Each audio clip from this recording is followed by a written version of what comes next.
Hey, my name is Alex. This is my personal experience speech. I want to apologize for not being able to have two evaluators because it was really hard to coordinate with my friends and family, and I really just wasn't able to do it. This is also my best angle. I really know where else to go. Head to toe, both toes.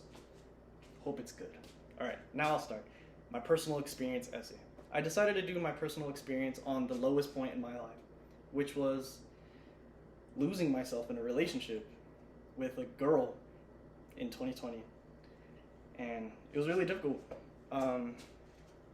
It started with our friendship, obviously, because you have to be friends first with whoever you talk to. We were all really good friends in a group. Her name was Melanie, by the way. Such good friends that we ended up being able to go party with each other, in my friend group. And I remember her house was always empty because her parents were gone for work, and we would be able to go party there. It was fun. And so time goes on. Eventually this develops into a talking stage, which was kind of rough because when we were friends, months before we started talking, she got drunk with some of my friends and slept with one of them. And like 5 months go by, and I decide it's okay. They were having fun. Like, I probably would have done the same thing if it was some other. I don't know. I was trying to find the light in this because it had been so long since I had been, I don't know. It's hard to word this. It's been so long since I felt like I was able to give love to another person in a relationship point of view. And so I really wanted this. And I always felt so weird when we started talking because all she had was guy friends, which, I was cool with because whatever. She's able to put them in their place if she needs to. I trust her. There's no reason I shouldn't, I have nothing against her.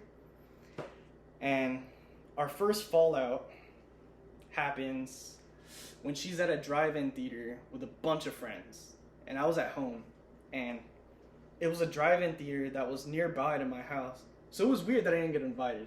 And one of my best friends was there too, and I was just like, damn, they all go see this movie without me, and my friend knows I'm talking to her, and so I felt really weird about it already.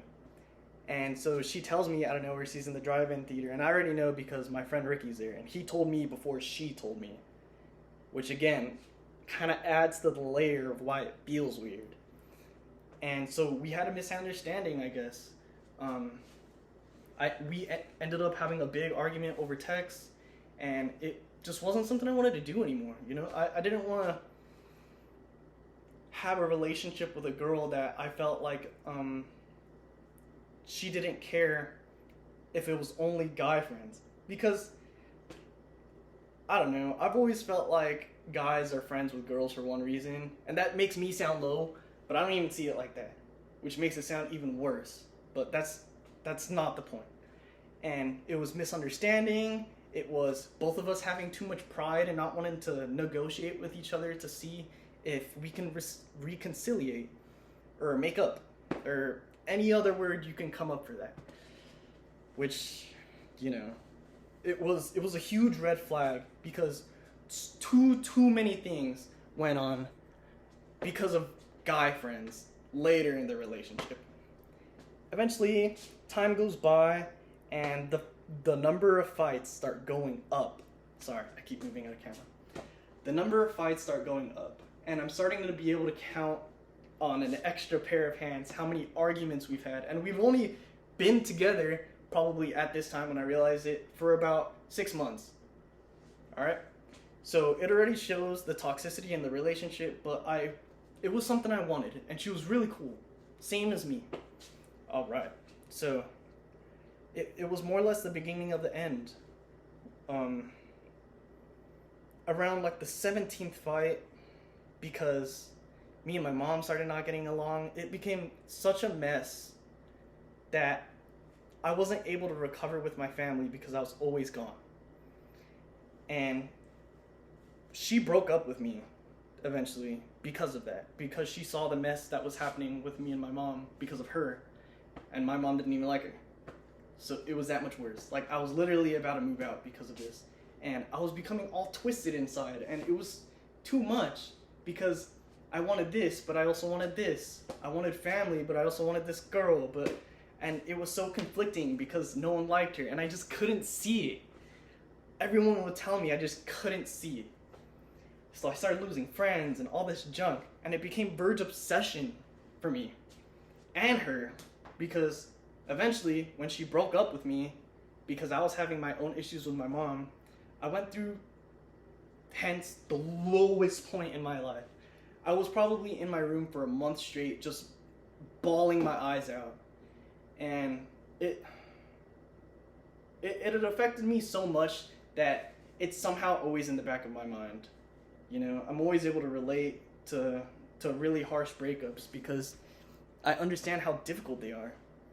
You know, like, misunderstanding one another. It had affected me so much in every way possible.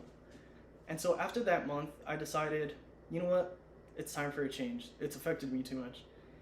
And I started loving working out. I had always been in sports, but this was like, it really had a chokehold on me. Like, I was taking pre-workout every single day. I started really getting into the gym, and I started loving to sculpt my physique.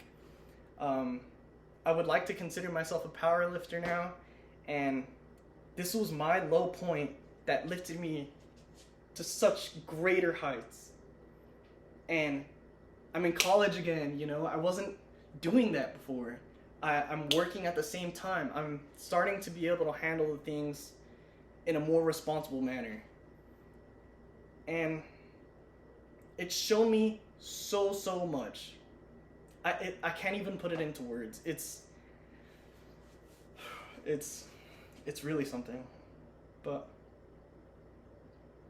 I understand that everyone goes through these things, and it's really difficult to be able to help someone who's going through this, because these are lessons that you have to learn. These are lessons that everyone has to go through, whether it's in a relationship or whether it has to do with money or with loss of family. There are these little things in life that you eventually resonate with, and you're really happy that will happen to you. I'm really happy I had this experience, because I wouldn't be the person that I am today with all this knowledge and love and all this greatness I feel happening to me. This wouldn't have happened if I didn't go through such a low experience like that. You know, all of the drinking and partying and hanging out with guys, and I almost felt like she was cheating on me all the time. And it wasn't because I was insecure. It was just us obsessing over each other. And then after the relationship, she'd blocked me for like 6 months, and then she decides to text me again, and I was already over it. I took this time to heal with myself.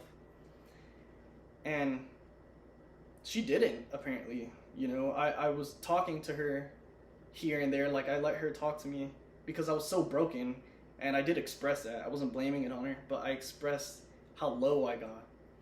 And it was whatever to her, but regardless, I do feel really blessed that this happened to me. And I really feel like if anyone else is out there going through something traumatic, be able to look at the light at the end of the tunnel. Yes, it's so difficult out there to literally do anything, especially in a country like the United States. But everyone's been able to do it so far. So why can't you, and why can't me?